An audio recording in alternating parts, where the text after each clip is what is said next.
Today we're going to discuss the most common situations when enrolling in Medicare Part A and Medicare Part B. So don't touch that dial.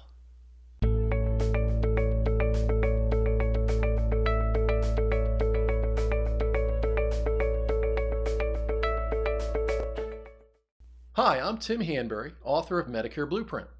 So we're going to go over the most common situations that we're asked about when enrolling in Medicare Part A and Medicare Part B. Be sure to stay to the end of the video to receive your free offer. Now let's get started. The first scenario is, I'm turning 65 in 3 months and I currently receive my Social Security income benefits. What do I do? If you're already receiving Social Security benefits before turning 65, you don't have to do anything. The Social Security Administration will automatically enroll you in Medicare Part A and Medicare Part B. You'll receive your red, white, and blue Medicare card in the mail, usually about 3 months before you turn 65. However, if you work for a company with more than 20 full-time employees and are staying on the group insurance plan at work, you usually don't need Part B coverage. If you want to decline Part B, then you'll need to follow the instructions that come with your Medicare ID card and send the card back. We do recommend that you compare your Medicare options with your current employer's coverage. Most times we found that Medicare, with a supplement, can provide better coverage at a lower cost. If you do decide to keep the card, you automatically keep Part B and you'll need to pay the Part B premium. If you decide to stay on your employer's plan, then when you come off the employer's plan sometime down the road, you'll need to sign up for Part B coverage at that time. Be aware that there are penalties for not signing up for Medicare Part B, but for now, know that you will not be penalized for delaying coverage under Part B if you already have credible insurance coverage from an employer. Your employer's group coverage will normally be considered credible coverage.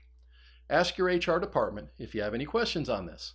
They can tell you if your insurance is credible or not.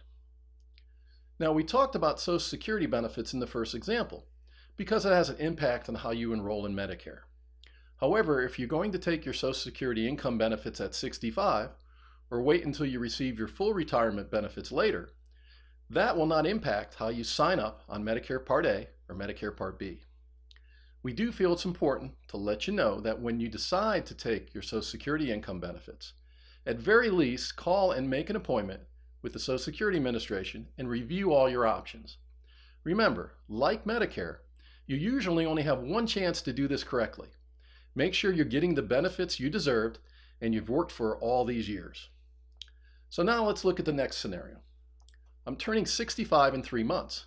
What do I need to do? Well, you have some decisions to make. In most situations, you'll need to sign up for Medicare Part A and maybe Medicare Part B, depending on how you're going to be covered at age 65.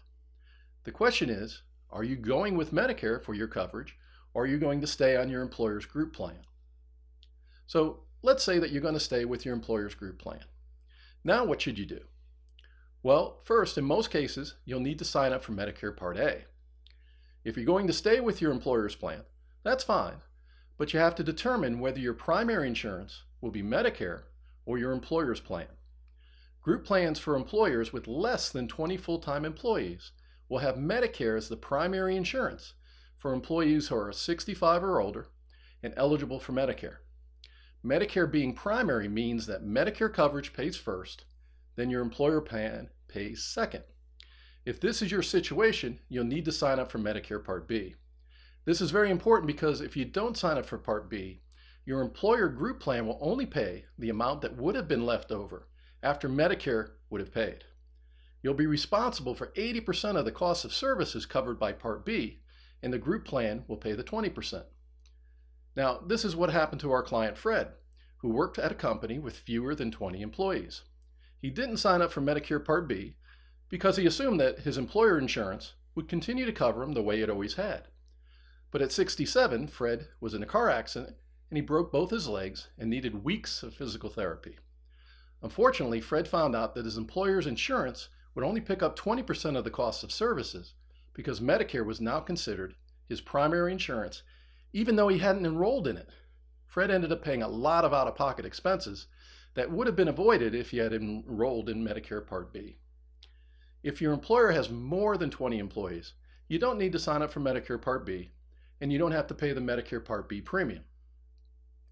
If you're staying on your employer's plan, there is one time that you shouldn't sign up for Medicare Part A, and that's if you want to stay on your employer's high deductible health plan and want to continue contributing to your health savings account or continue to receive contributions from your employer to your HSA account. If you're on Medicare Part A and contributing to an HSA account, the IRS will not allow you to deduct this contribution from your taxes. Okay, the next situation. I'm going to go with Medicare for my insurance coverage at age 65. What do I need to do? Well, in this case, you need to sign up for Medicare Part A and Medicare Part B. And there are several ways that you can do this. You can go online and sign up for Medicare Part A and B.